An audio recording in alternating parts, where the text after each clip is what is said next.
The 2022 FIFA World Cup is Qatar.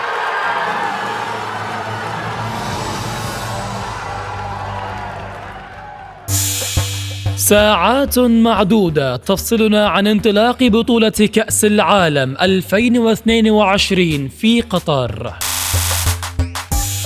ما زال مشجعو الدائرة المستديرة يراقبون حملة الانتقادات التي يتعرض لها البلد العربي المستضيف للبطولة، وكأن المدبرون أتوا ليصبوا جام غضبهم على البلد المستضيف لحسابات لا تعرف ماهيتها. منذ أن نلنا شرف استضافة كأس العالم تعرضت قطر إلى حملة غير مسبوقة لم يتعرض لها أي بلد مضيف.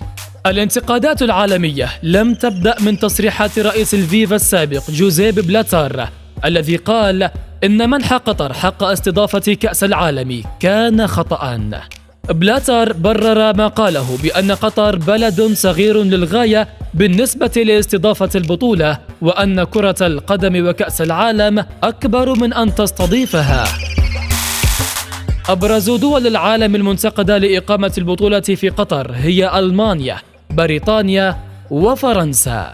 الدول الثلاث ركزت انتقاداتها على الحياة البيئية وحياة العمال الذين شيدوا الملاعب الثمانية بسواعدهم. تقارير صحفية قالت إن 6500 عامل لقوا حتفهم منذ منح قطر حق استضافة البطولة عام 2010 حتى الإعلان عن الاستعداد في شكل نهائي لبدء منافسات الكأس.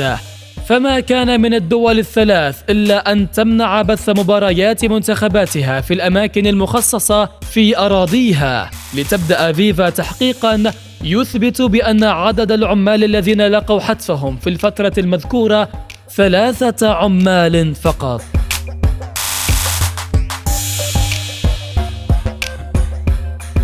التصريحات والمواقف الصادرة رد عليها مراقبون بالقول: من حق العرب أن يستضيفوا بطولة كأس العالم أينما كانت في أراضيهم، مؤكدين أن قطر خلقت تطوراً على البطولة حتى أصبحت الملاعب الثمانية المستضيفة للمنافسات صديقة للبيئة، إضافة إلى أن البلد العربي يتخذ أقصى درجات الأمن والسلامة للوافدين إليه، سواء عمال شيدوا الملاعب أو وافدين ليحضروا المنافسات.